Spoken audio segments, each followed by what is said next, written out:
Hello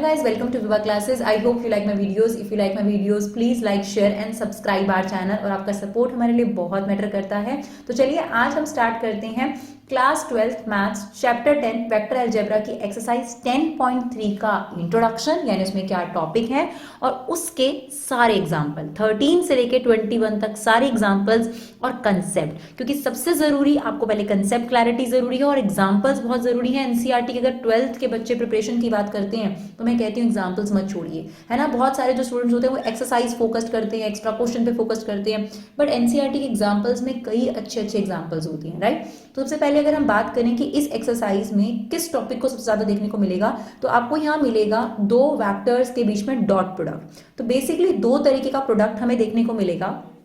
एक cross product की exercise है, एक डॉट प्रोडक्ट की एक्सरसाइज है.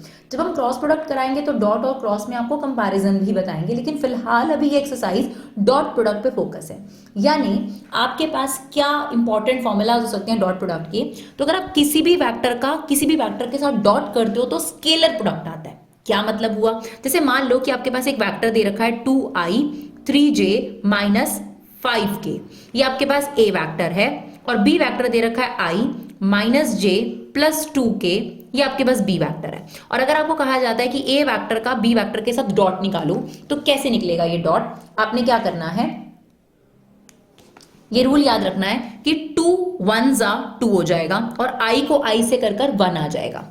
3 माइनस 1 माइनस 3 आ जाएगा और j का j के साथ डॉट 1 हो जाएगा. माइनस 5 2 10 हो जाएगा और k का k के साथ डॉट हो जाएगा. तो आप इसे सॉल्व करेंगे तो ये आपके पास क्या आ रहा है, एक स्केलर नंबर आ रहा है, ये वेक्टर नहीं आएगा. जब आप a डॉट b करेंगे तो आपके पास एक स्केलर नंबर डिराइव होगा, ये याद रखना है आपने. दूसरी बात, आपके पास सबसे इंपॉर्टेंट चीज, अगर आपको दो वेक्टर्स के बीच में एंगल निकालना है, बेसिकली दो वेक्टर्स के बीच में एंगल का मतलब क्या है, दो लाइंस के बीच में एंगल निकालना, ठीक है ना. बस लाइंस और वेक्टर में क्या डिफरेंस हो जाएगा, यहां पर लाइन की डायरेक्शन भी होगी. तो हमें एंगल निकालना है एक एग्जाम्पल के तौर पे. तो क्या फॉर्मूला है, a का b के साथ डॉट करो और डिवाइड करो उनके मैग्नीट्यूड से, राइट. अभी हम दूसरे पॉइंट पे भी आएंगे. तो अगर आपको दो वेक्टर्स के बीच में एंगल निकालना है तो what is the formula, a vector dot b vector, यानी जो ऊपर हमने किया, अपॉन में उसका मैग्नीट्यूड जो हम पहले से सीख कर आए हैं, राइट. अब ध्यान से सुनिए, अगर मैं यहां पर थीटा को 90 डिग्री रख दूं, अगर मैंने थीटा को 90 डिग्री रख दिया, मतलब अगर दो लाइंस एक दूसरे पे परपेंडिकुलर हैं और cos थीटा 90 है, cos 90 की वैल्यू कितनी होती है, 0. अगर यहां 0 आ जाए तो क्रॉस मल्टीप्लाई करने पर ये वाली वैल्यू भी वहां 0 हो जाएगी, यानी a डॉट b किसके इक्वल आ जाएगा, 0 के. तो इसी फॉर्मूले से आपके पास सेकंड पॉइंट डिराइव हुआ है कि अगर a डॉट b 0 आ रहा है, दैट मीन्स उन दोनों वेक्टर के बीच में एंगल 90 है, या हम बोल सकते हैं a वेक्टर b वेक्टर पे परपेंडिकुलर. दोबारा बोल रही हूं मैं आपको, अगर ये एंगल 90 है, cos 90, राइट, और हमारे पास है a डॉट b अपॉन a का मैग्नीट्यूड b का मैग्नीट्यूड, cos 90 कितना होता है, 0, राइट. तो a डॉट b, ये वाला जो डिनोमिनेटर है वहां जाकर क्या हो जाएगा, 0, यानी a डॉट b आपके पास क्या आ गया, 0 आ गया ना. तो इसका मतलब अगर कभी भी आपको ये प्रूव करना हो दो वेक्टर परपेंडिकुलर हो तो उनका डॉट निकालो, अगर वो 0 आ गया तो बोल देना वो वेक्टर परपेंडिकुलर है, राइट. फिर अगर आप किसी भी वेक्टर को उसी वेक्टर के साथ डॉट करोगे तो उसके मैग्नीट्यूड के स्क्वायर के इक्वल आती है उसकी वैल्यू, राइट. और a डॉट b करो या b डॉट a करो, एक ही बात है, राइट. और ये बात मैंने अभी आपको बताई कि अगर आप i का i के साथ डॉट करोगे तो 1, j का j के साथ डॉट करोगे 1, लेकिन अगर आप i का j के साथ डॉट करोगे तो 0, j का k के साथ डॉट करोगे तो 0 और k का i के साथ डॉट करोगे तो 0. तो ये थे आपके पास डॉट के कुछ फॉर्मूलाज जो आपके इस एक्सरसाइज में, इन एग्जाम्पल्स में यूज होंगे. इसके अलावा एक और टॉपिक है जो इसमें यूज होगा, प्रोजेक्शन वेक्टर. तो अगर आपको ऐसे कहे projection vector of a on b, तो उसका मतलब ये होता है कि a वेक्टर नॉर्मल लेना है, b का यूनिट वेक्टर लेना है, ठीक है. और यूनिट वेक्टर हमने पहले भी पढ़ा है, उस वेक्टर को उसके मैग्नीट्यूड से क्या कर दिया जाता है, डिवाइड, क्लियर. अगर ये बोलता projection vector b on a, तो इसका मतलब होता b वेक्टर लेकिन a का यूनिट वेक्टर, यानी हो जाएगा b a vector upon a का मैग्नीट्यूड, राइट. तो डिपेंड करता है किसका प्रोजेक्शन किस पर बोला गया. तो एग्जाम्पल नंबर 13 देखते हैं. एग्जाम्पल नंबर 13 में हमें क्या कहता है, find the angle between a and b with magnitude 1 and 2.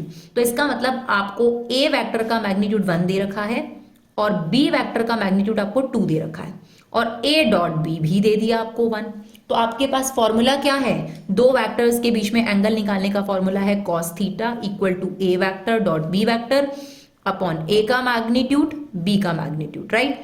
तो डॉट कितना दे रखा है 1 1 और ये 2 कितना आ गया 1/2 ना। cos थीटा 1/2 कब होता है, cos थीटा 1/2 कब होता है हमें पता है, दैट इज cos 60 डिग्री।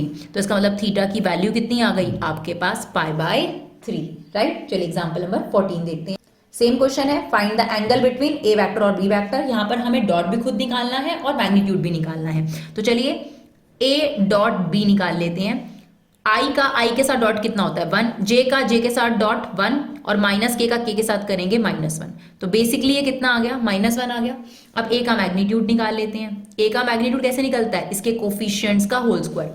तो 1 का स्क्वायर 1 होता है, 1 का स्क्वायर 1 होता है और -1 का स्क्वायर भी 1 होगा, तो ये आ गया √3।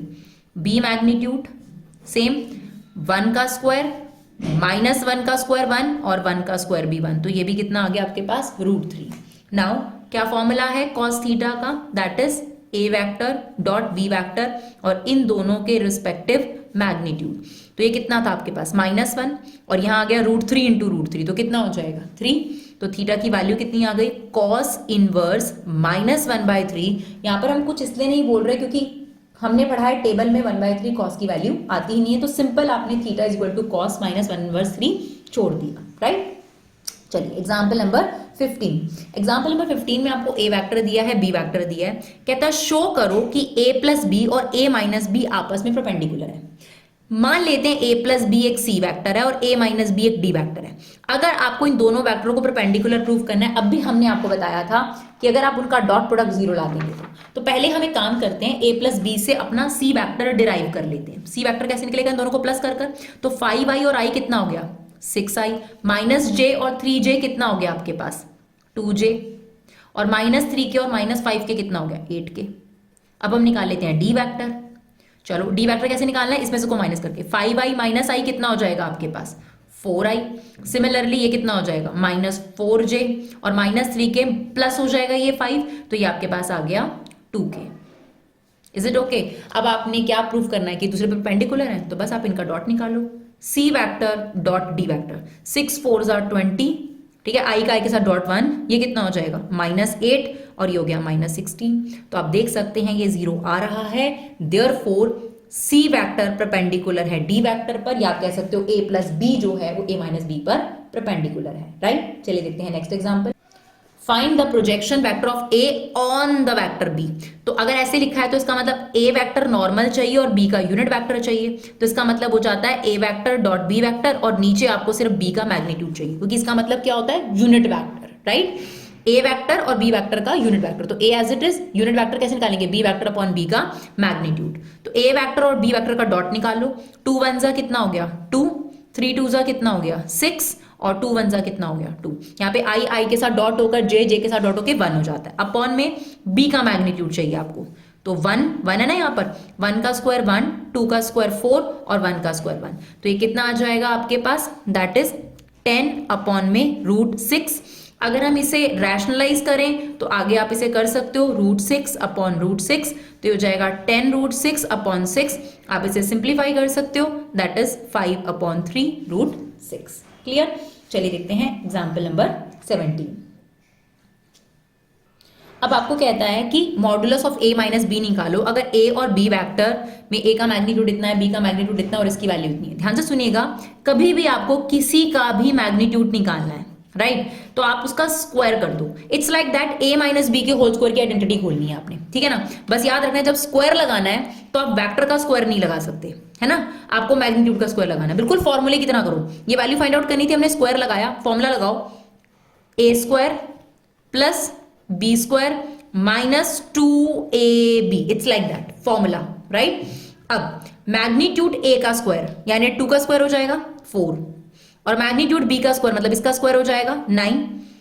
a डॉट b की वैल्यू कितनी है 4, तो 4 2 सा कितना हो गया आपके पास 8, राइट। तो ये कितना आ गया 5, ये आ गया a magnitude minus b magnitude का स्क्वायर, तो इस पर क्या चढ़ जाएगा आपके पास स्क्वायर रूट, यानी आ गया √5। क्लियर। चलिए देखते हैं एग्जाम्पल नंबर 18। एग्जाम्पल नंबर 18 में कहता है ए एक यूनिट वेक्टर है। अगर ये यूनिट वेक्टर है तो इसका मतलब इसका मैग्नीट्यूड 1 है और ये दे रखा है आपको मैग्नीट्यूड ऑफ एक्स निकालना है। ठीक है, तो इन दोनों ब्रैकेट्स को इंटू कर दो, एक्स को इससे मल्टीप्लाई करते हैं, पहले एक्स वेक्टर को एक्स वेक्टर प्लस ए वेक्टर से इंटू करते हैं, फिर माइनस ए वेक्टर को एक्स वेक्टर प्लस ए वेक्टर से इंटू करते हैं इक्वल टू ए। मैंने आपको बताया था सेम को सेम के साथ अगर डॉट किया जाता है तो उसके मैग्नीट्यूड का स्क्वायर हो जाता है, और ये बन गया एक्स वेक्टर इंटू ए वेक्टर, ये बन गया ए वेक्टर डॉट एक्स वेक्टर, और ये क्या बन जाएगा जब ए का ए के साथ डॉट करेंगे उसके मैग्नीट्यूड का स्क्वायर। यानी अभी आपको फॉर्मूला इसमें बताया था कि अगर आप सेम वेक्टर को सेम वेक्टर के साथ डॉट करते हैं तो उसके मैग्नीट्यूड का स्क्वायर बन जाता है, राइट। तो वही हमने यहाँ पे प्रॉपर्टी करी, एक्स का एक्स के साथ एक्स उसका स्क्वायर, और यहाँ पर ए को ए के साथ करा तो इसका स्क्वायर। अब x डॉट ए और a डॉट एक्स एक ही बात होती है, ये भी मैंने आपको प्रॉपर्टी बताई, कम्यूटेटिव प्रॉपर्टी है, a डॉट b इक्वल टू b डॉट ए होता है। तो ये इससे कैंसिल आउट हो गया, क्या बचा आपके पास x मैग्नीट्यूड का स्क्वायर, इसकी वैल्यू हमारे पास है 1, तो 1 का स्क्वायर कितना हो जाएगा 1 इक्वल टू ए, 1 वहां जाकर क्या हो गया प्लस 9 हो गया। अब इसमें स्क्वायर रूट लगाएंगे तो ये कितना आ गया 3, राइट। और मैग्नीट्यूड लेंथ को शो करता है तो वो नेगेटिव नहीं हो सकता, तो इसका आंसर कितना रहेगा 3, राइट। चलिए देखते हैं एग्जाम्पल नंबर 19। देखिए एग्जाम्पल नंबर जो 19 है थोड़ा सा कॉम्प्लिकेटेड एग्जाम्पल है, तो ध्यान से समझने की कोशिश करेंगे। इसमें कहता है for any two vector a and b we always a dot b का जो मैग्नीट्यूड होगा वो less than and equal to होगा ए मैग्नीट्यूड और बी मैग्नीट्यूड के। इसको हम कॉची स्क्वार्ट्स इनइक्वालिटी भी बोलते हैं। अब इसके लिए हमें जो सबसे इंपॉर्टेंट चीज अज्यूम करनी है कि ए वेक्टर और बी वेक्टर यहाँ जीरो नहीं है, ठीक है ना। अगर जीरो वेक्टर होगा तो ये दोनों इक्वल हो जाएंगे, राइट। तो अगर आपके पास या ए वेक्टर या बी वेक्टर जीरो होगा तो आपके पास जो फॉर्मूला है वो डिराइव नहीं हो पाएगा। तो हमने पढ़ा था कि अगर दो वेक्टर के बीच में एंगल निकालना है तो हमारे पास फॉर्मूला होता है A vector dot B vector upon A का मैग्नीट्यूड और बी का मैग्नीट्यूड, राइट। अब हमने पढ़ा है जो cos थीटा की वैल्यू होती है वो या तो लेस देन या इक्वल टू 1 होती है, राइट। cos थीटा की वैल्यू लेस देन या इक्वल टू 1 होती है। अगर मैं यहां पर मॉडुलस अप्लाई कर दूं, राइट, तो 1 का मॉडुलस क्या होगा 1 होगा। सिमिलरली ये जो चीज है इसमें ये इसके इक्वल है, राइट। तो हमने यहां पर ये चीज इसकी जगह पर रख दी, यानी ए वैक्टर डॉट बी वैक्टर, अगर हम इसका दोबारा मैग्नीट्यूड लगाएं तो मैग्नीट्यूड वही का वही रहेगा। अब ये जो है राइट साइड पे चला गया तो ये आ गया ए वैक्टर और ये हो गया आपके पास ए मैग्नीट्यूड बी मैग्नीट्यूड, जो है आपके पास कॉची स्क्वार्ट्स इनइक्वालिटी। बेसिकली हमने क्या करा, हमारे पास ये फॉर्मूला दे रखा था, हमारे पास cos थीटा की value less than and equal to 1 होती है। हमने बोथ साइड मॉडुलस लगाया तो cos थीटा पॉजिटिव ये 1। अब ये जो cos थीटा की वैल्यू थी हमने यहाँ पुट कर दी। आप इस पे मॉडुलस लगाएंगे क्योंकि इस पे नहीं था, और ये जो चीज है ये पहले से ही पॉजिटिव है क्योंकि मॉडुलस है लेंथ है ना। तो पूरे पे मॉडुलस लगाया, अब ये क्रॉस मल्टीप्लाई करा तो आपके पास ये प्रूव्ड आ गया, राइट। यानी हमेशा ऐसा होता है कि ए डॉट बी की वैल्यू हमेशा कब होगा जब ए वेक्टर और B vector non zero vector होंगे। तो ए डॉट बी का जो मैग्नीट्यूड होगा वो लेस देन होगा ए मैग्नीट्यूड और बी मैग्नीट्यूड से, राइट। अब एग्जांपल नंबर 20 देखते हैं। चलिए अब एग्जांपल नंबर 20 में आपको फॉर एनी टू वेक्टर ये प्रूव करना है। इसके लिए भी सेम कंडीशन है कि ए वेक्टर और बी वेक्टर जीरो वेक्टर नहीं होने चाहिए, राइट। तो अब हमने क्या करना है, अभी आपको बताया था जब भी ऐसे मॉडुलस आ जाए तो आप क्या कर दो, स्क्वायरिंग कर दो। लाइक अगर हम इसका स्क्वायर कर दें तो इसकी वैल्यू क्या आएगी, मॉडुलस ए का स्क्वायर प्लस मॉडुलस बी का square plus twice of A dot B, right. अभी आपको फॉर्मूला बताया था ये A square plus B square plus 2ab वाला ही लग जाता है यहाँ पर, ठीक है ना। अब मुझे एक बात बताइए, जैसे एक एग्जांपल के तौर पे ये ए डॉट बी कोई भी वैल्यू है, एक एग्जांपल पे ये 2 भी हो सकती है -3 भी हो सकती है, लेकिन अगर मैं इसका मॉडुलस निकाल दूं तो ये तो 2 आ जाएगा, ये 3 होगा। यानी इतनी बात पक्की है कि जो मॉडुलस वाली वैल्यू है वो इससे बड़ी है। देखो अगर ए डॉट बी एक एग्जाम्पल के तौर पर आपका -3 आ रहा है और अगर मैं मॉडुलस अप्लाई कर दूं तो ये 3 हो जाएगा, यानी ये जो वैल्यू होगी मॉडुलस वाली वो इससे बड़ी होगी। अब मैं क्या कर रही हूँ, मॉडुलस अप्लाई कर रही हूँ बोथ साइड, पर जिस पे ऑलरेडी मॉडुलस लगा हुआ है वो तो नहीं लगेगा ना, दोबारा लगाने की कोई जरूरत नहीं है। तो बेसिकली हम ये लिख रहे हैं, यहां पर हमने लिख दिया ए डॉट बी का मॉडुलस। अब क्या होगा, जैसे ही हमने इसकी जगह ये वैल्यू रिप्लेस कर दी तो इसका मतलब ये होगा कि ये वाला आंसर इस वाले आंसर से तो बड़ा ही होगा, राइट। तो यहां पर जो साइन है ये इनइक्वालिटी का आ गया, ये बड़ा हो गया, राइट। पहले हमने ये होल स्क्वायर लिया, यहाँ फॉर्मूला खोला। अब जो ए डॉट बी वाली वैल्यू थी जो भी आ रही थी, अब ये लगाने की वजह से ये वैल्यू कंपैरेटिवली, क्योंकि ये चीज इससे क्या होती है, मॉडुलस जो होता है, देखो ए मॉडुलस बी जो है वो बड़ा होगा ए डॉट बी से, तो इसका मतलब ये जो वैल्यू है ये इस वैल्यू से बड़ी होने की वजह से ये आ गया आपके पास, ठीक है। अब ये बन गया आपके पास लाइक दिस। अब ये क्या है, ये बन रहा है मॉडुलस ए का स्क्वायर मॉडुलस बी का square twice of modulus a b. तो can I say this is modulus a modulus B का होल स्क्वायर, राइट। अब यहां पर जो स्क्वायर अगर हम स्क्वायर से कैंसिल करें तो कैंसिल नहीं होता बेसिकली, इनइक्वालिटी में जो स्क्वायरिंग है अगर वो हटाएं तो आपके पास ये स्टेटमेंट कुछ इस तरीके से आ जाती है और यही आपको क्या करना था, प्रूव करना था, राइट। चलिए देखते हैं example number 21 and the last example of this exercise. अब हमें क्या प्रूव करना है, show the points are collinear. देखो कोलिनियर प्रूव करने के बड़े तरीके होते हैं, तो बेस्ट तरीका जो हमने एक्सरसाइज 10.1 में करा था हम वही करेंगे। सबसे पहले हम ए बी फैक्टर फ्रेम करेंगे, तो ए बी फैक्टर फ्रेम करने के लिए बी में से ए को माइनस कर देंगे, तो ये कुछ इस तरीके से आ जाएगा 3i माइनस जे माइनस 2k। सिमिलरली हमने बी सी वैक्टर बनाया तो वो बन गया 6i minus 2j minus 4k। Hopefully आप बना लेंगे बीसी वेक्टर, सी में से इसको माइनस करते जाइए, 7i माइनस आई और जे नहीं था तो ये माइनस 2j हो गया और ये आपके पास आ गया। अब मेरा तरीका क्या है, यहाँ पर सिंपल सा दो वेक्टर को अगर आपको कोलिनियर प्रूव करना है तो उनके रेशो क्या आने चाहिए, इक्वल। तो अगर आप a1 की बात करेंगे 3, b1 है -1 और c1 है -2। ना a2 है 6, b2 है -2 और c2 है -4। बस आप चेक कर लीजिए, a1 अपॉन a2 कितना आ रहा है, देखो 1/2, b1/b2 भी कितना आ रहा है आपके पास 1/2 और c1/c2 भी कितना आ रहा है 1/2। तो अगर ये तीनों इक्वल आते हैं तो इसका मतलब वो वेक्टर जो है वो कोलिनियर है, यानी ए बी और बी सी कोलिनियर है। इसका मतलब ये है ये तीनों पॉइंट एक ही लाइन पर क्या करते हैं, लाई करते हैं। एक और तरीका भी हो सकता है, आप पहले तीनों वेक्टर्स निकाल लो, यानी a b vector, b c vector और ए सी वैक्टर, फिर तीनों का मैग्नीट्यूड निकालो यानी लेंथ निकालो, ठीक है ना, जो एनसीईआरटी में कर रखी है, और दो का सम तीसरे के सम के इक्वल आना चाहिए तो भी कोलिनियर होता है। बट ये अप्रोच हम ऑलरेडी यूज कर चुके हैं तो हमने यही करी है। तो आप देख सकते हैं 15 मिनट के इर्द गिर्द हमने ये टॉपिक भी डिस्कस करा और इसके एग्जाम्पल भी डिस्कस करे। Thank you so much guys for love and support, keep supporting Vibha classes.